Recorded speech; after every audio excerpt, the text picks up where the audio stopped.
విద్యాశాఖపై CM Revanth Reddy ప్రత్యేక చొరవతో ప్రభుత్వ స్కూళ్లకు మహద్దశ.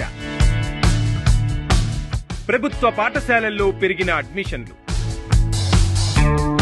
ఇప్పటికే రాష్ట్ర వ్యాప్తంగా 1,50,000 దాటిన కొత్త అడ్మిషన్లు. మరికొన్ని రోజుల్లో 2 లక్షలు దాటే అవకాశం. చాలా స్కూళ్లలో సీట్లన్నీ ఫుల్.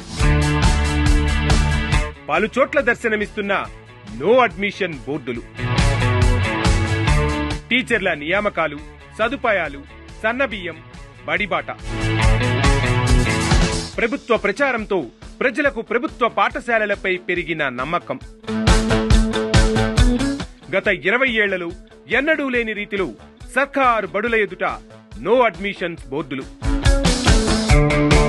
సత్ఫలితాలు ఇస్తున్న రేవంత్ సర్కార్ చర్యలు.